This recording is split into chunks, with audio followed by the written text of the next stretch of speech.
Leo, maligayang pagbabalik. Sun, Moon, Rising Sign, and Venus tayo para sa sign ng Leo. Kunin nyo lang kung ano yung nakarelate kayo, tapon nyo yung hindi. Kung hindi nakarelate, okay lang yun. Maaaring yung susunod na reading, dun tayo makakarelate. So like, share, subscribe lamang po tayo. Lalo na subscribe para maabutan natin yung mga bagong upload. Baka dun tayo maka-pick up ng bagay o ng naratibo na makakarelate tayo. Pero naniniwala ako meron tayong mapupulot. Common to sa collective recently. Anyway, meron tayong mapupulot dito dahil meron tayong oracle card reading, mensahe ni universe sa dulo, at maaaring nandoon ang mensahe na applicable sa atin whether or not yung kwento na meron tayo ngayon ay makakarelate tayo. Sabi ko kanina, common to sa narrative. Alam mo yung nasa in the middle of war, too near yet too far, pero sa Libra laro na. First card to. Baka gusto mong panoorin yun. Baka may Libra ka sa chart mo at meron kang kadil na Libra. Battle na parang hindi matapos-tapos, exhausted na, pagod na, pero instead of pushing through kasi may pinaglalaban or something, you find it wiser to retreat, to take a step back kasi you might want to cut your losses na. Hindi ka magtatagumpay. I mean, manalo ka man dun sa, let's say, legal battle yan. Manalo ka man dun, pagod ka naman, yung ganon. So, might as well negotiate, come into a mediation, isettle na lang siya. There's something na pinaplano may gustong gawin si Leo, very very Leo, fire sign, fierce energy, moving towards something, at you run the risk of mag-take action sa isang bagay na hindi naman fully na plano ng maayos, magpadalos-dalos, at medyo na panghihinaan ng loob kasi sa nangyari, pero instead of mag-regroup o magplano ng maigi, laban si Leo. I mean, alam mo yun, ruled by the emotions, ruled by the grit, ruled by the passion para mag-take ng action towards something na nagiging negotiable na ang worth natin. Pasensya na po pala sa ingay sa background. Ito na yung oras na medyo active na yung mga hayop ng kapitbahay namin, pero what am I gonna do? Maganda yung lighting maganda yung araw, so enjoy natin yan. Go lang. Okay, sa anong mga pagkakataon o madalas ba, Leo, na negotiable lang iyong worth palagi? At parang feeling mo hindi mo kaya, feeling mo hindi mo deserve, feeling mo hindi ka worthy para ma-receive ang isang bagay na binibigay sa iyo ngayon ni universe. Maaaring pagod na, masyado ng maraming ginagawa, masyado ng maraming trabaho, masyado ng maraming binabalanse. At alam mo yun, nagtatampo ka na sa mga tao sa paligid mo kasi unfair na ang mga bagay-bagay. So dahil unfair na ang sitwasyon, imbes na i-negotiate mo yung value mo, i-negotiate mo yung salary mo, ganyan, gagawa ka ng isang bagay medyo nanggagaling sa lakas ng loob. I mean, nandun yung strength na reverse na kulang sa lakas ng loob. Pero mukhang yung kulang sa lakas ng loob na yan, kulang tayo sa lakas ng loob na gawin ng isang bagay na dapat or tama ang gawin. Which is, going into the right platform, let's say sabihin sa HR, let's say, kausapin ng maayos ang karelasyon, ganon. Imbes na pumunta tayo doon, yung lakas ng loob natin, channel natin sa isang bagay na, let's say, magrebelde, magtayo ng magprotesta, pahiyain sa social media. Alam mo yun, yung misplaced tapang, kung merong ganon, misplaced anger. Unfair ang nangyari sa akin, hindi maganda, so might as well pahiyain, pasikatin natin yan. Do you think that's the right way to do it? Yung lakas ng loob ay na-channel doon sa isang bagay na padalos-dalos. Knight of Wands to, it is the fastest energy in the tarot. Mensahe, fierce, may fire, yung bordering pagera. Mukhang sa love situation ito. Alam mo, panoorin mo yung Virgo, parang kaparehas may Virgo tsaka Libra. Pwedeng may Libra ka sa chart, pwedeng Virgo o Libra yung mukhang sa relasyon nito, rant tayo sa social media. Mahina ang loob para i-tame yung inner beast at yung inner beast na yon mas gusto pang i-express sa maling platform. Hindi ko sinasabi na mali ang platform, pero there's a time and place for everything, at tayo mukhang in the risk tayo of ilabas ang tapang sa social media. May tampo. Siguro masyadong mapagbigay si Leo. And maraming bagay ang hindi malinaw kay Leo. Feeling niya na tinago sa kanya yung katotohanan, at nalaman niya lang sa paraan na hindi niya inaasahan malalaman niya. Maraming pwedeng hindi siya kinakausap ng partner niya. Nag-a-attempt siya para makipag-usap pero hindi siya pinapansin, kaya siguro nagre-resort si Leo ngayon na sa social media na lang. Siguro kapag nag-ingay siya sa social media, mas mapapansin siya ng partner niya na ayaw siyang kausapin, hindi sila mag-agree sa isang bagay, at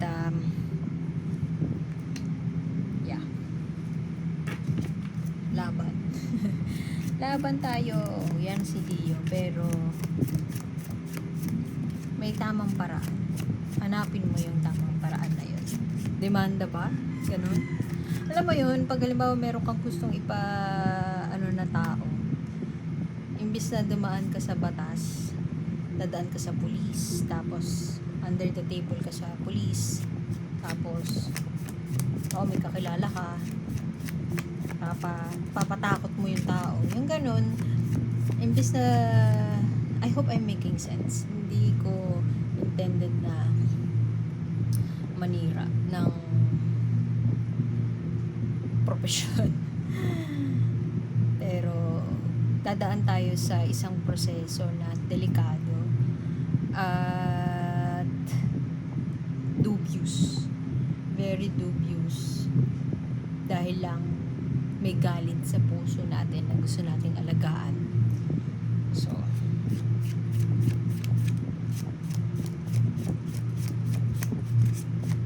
alam mo yun, imbis na magdemanda ka, alam mo, adultery, imbis na magdemanda ka, lalagay mo yung batas sa kamay mo. Ganun. So, you run the risk na doon pumunta, yung put matters into your own hands. Ilagay mo sa kamay mo ang batas, at ilagay sa kamay mo at maaaring yung slightest manifestation nun is yun nga, sumigaw sa social media. Pwedeng ganun. Maraming nagpo-fall sa trap ng ganun, na nilagay ang hustisya sa pagpapahiya ng ibang tao. Maaaring pagod na tayo, mamimili na si Leo ng gagawin niyang pag-let go. Sobrang dami na ng ginajuggle, sobrang dami na ng pasan. So, mamimili siya ng isa dito, ile-let go niya na yung isa. May tampo, at merong isang, mamimili, may pagpili na si Leo na gagawin.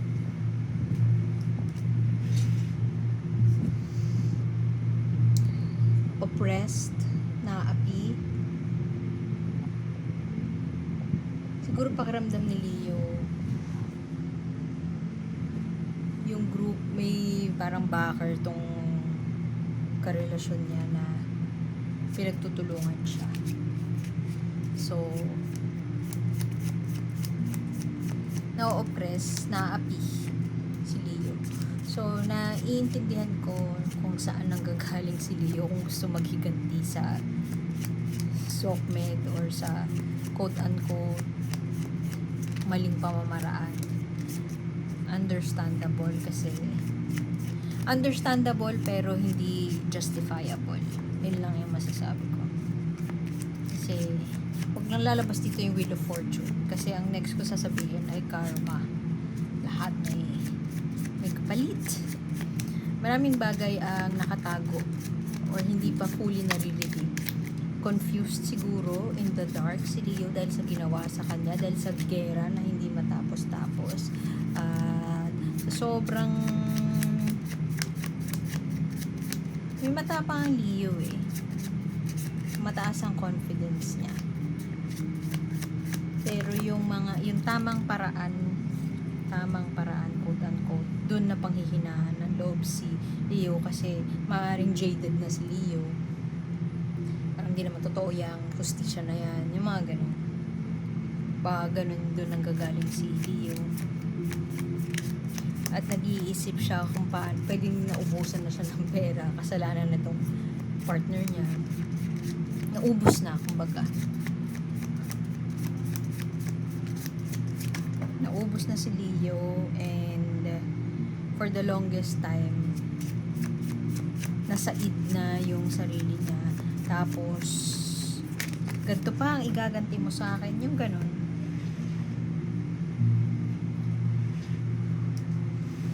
Maaring mananahimik si Leo, magmumuni-muni, magso-soul searching, siguro after ng reading na to soul searching siya, mananahimik, yun ang nakikita ko. Maaring pinili niya tong relasyon na to eh, against all odds, pinagtanggol niya, pero yung balik sa kanya hindi yun yung inaasahan niya, na sobrang basic lang naman ang hinihingi ni Leo pero hindi pa binigay sa kanya. Sobrang naging unfair sa kanya all throughout, at nawawalan na siya ng pag-asa to a point na ito na lang yung last resort. Ito na yung last resort ko. Parang sino ka ba naman para sabihin sa akin na mali ito? Can you even say I'm wrong? Saan ang gagaling mga pinagsasabi mo? Sabi sa akin ni Leo. For the longest time, binigay ko ang lahat. Tapos wala akong nakuhang sagot. Sinakripisyo ko ang sarili ko, pero never ako nakaramdam na minahal ako. The more na i-negotiate mo yung worth mo, pag gumawa ka kasi ng isang bagay na padalos-dalos, hindi pinag-isipan, para kang bumaba dun sa, narinig mo na to, cliche na siya.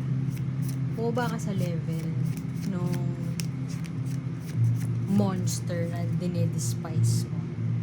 So, negotiate mo yung worth mo. Gagawa ka ng bagay, kabulastugan na, alam mo yun, an eye for an eye. Gumawa siya kabulastugan, o bigyan natin siya ng taste of his own medicine. Ganyan, gawa din tayo ng kabulastugan. Ikaw ba yun? Is that really you, Leo? Yun ba talaga yung strength na meron ka sa loob mo? The more na you negotiate your worth, the more that you fail. You're going into a direction na pwedeng hindi mo magustuhan. O pwedeng karma.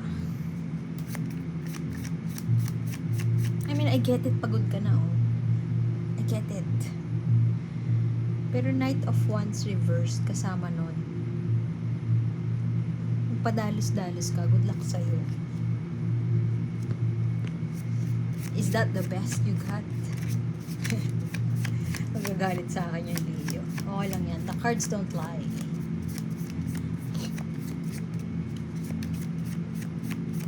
Arguments, alam mo yung the more that you are kept in the dark, the more na nangingit-ngit ka, nagagalit ka, kasi parang bakit naman ganito?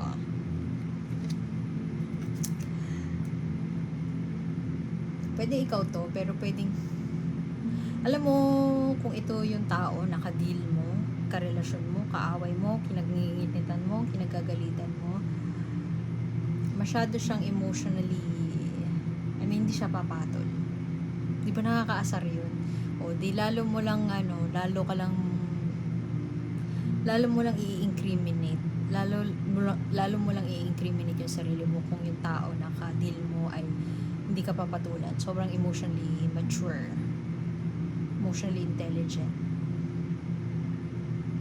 I-handle niya to with all grace. Ikaw yung nagipit, ikaw yung naipit, ikaw yung naiwan, pero dahil hindi siya papatol. Parang ending, ikaw din yung talo. Diba? Diba? Do I make sense? Away. Pwede din na itong tao na to, may tao sa buhay mo, Cancer, Scorpio, Pisces. Siya ang iyong voice of reason. Hanapin mo tong taong to. Pwede din siya yun. Pwede tatay mo. I mean, may daddy issues tayo. Tapos, hinanapan natin yung father figure sa jowa natin.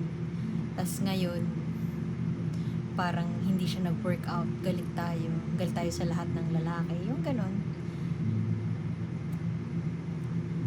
This is a reminder of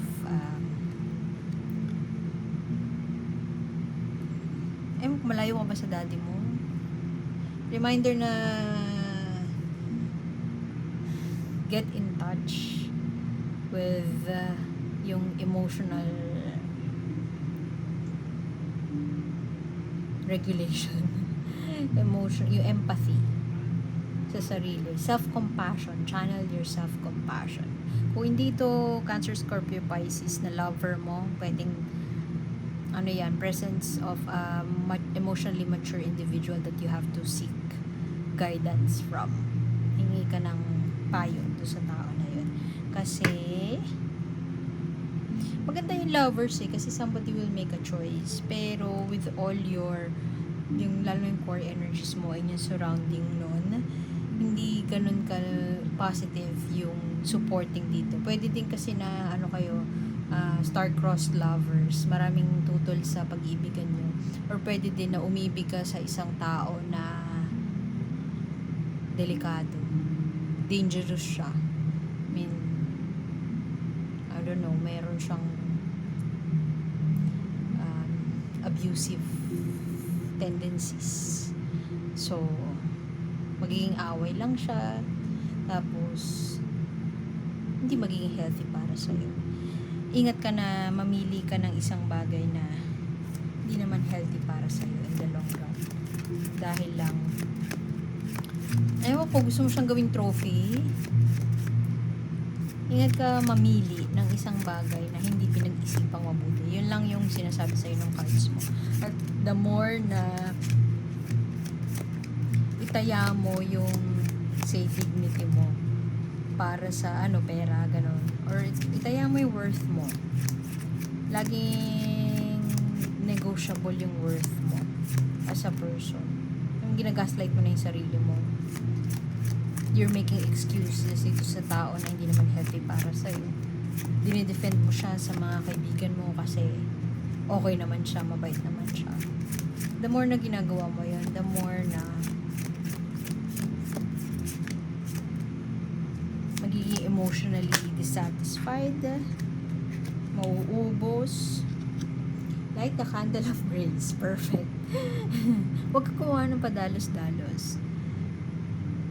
Bagay na padalos-dalos. Huwag magmadali. Channel grace. Emotional intelligence. Self-regulation. Emotional regulation. Accept and surrender to what is. Leo. Minsan siguro naniniwala tayo na yung strength comes with power, comes with attention, comes with multiple followers and likes and shares, dominance. Pero yung universe gustong sabihin sa'yo na it comes from within, yung creative spark mo, and a willpower. Success. Willpower to accept things as they are, to accept the reality of the situation, and move forward from there. Huwag mong hayaan na matunaw ka. Tingnan mo kandila siya. Matunaw ka. Ubusin mo yung power mo para sa ibang tao. Huwag kang pumayag na baliin kung ano yung prinsipyo mo para sa ibang tao. Tingin mo makakaganti ka by pahiyain sila sa social media, gumawa ng isang bagay na hindi pinag-isipang mabuti. It's not. Medyo pwedeng hindi mag-make sense sa'yo na yung cliche na come be the better person. Pero Pero sometimes, forgiveness, alam ko maiinis ka sa word na yun, pagpapatawad, at huwag mo ubusin yung sarili mo, girl. So, hindi siya makukuha yung success. Upright to is success. Hindi mo makukuha yung success by negotiating your worth and uubusin mo yung sarili mo. Come from a place of grace, acceptance, and surrender. So, iwan ko na yun doon, Leo. You might not like this reading, pero you might like the next one. So, subscribe lamang po. At salamat sa pagbisita. Sana makita ko po kayo ulit. Ako po si A. At see you soon. Bye!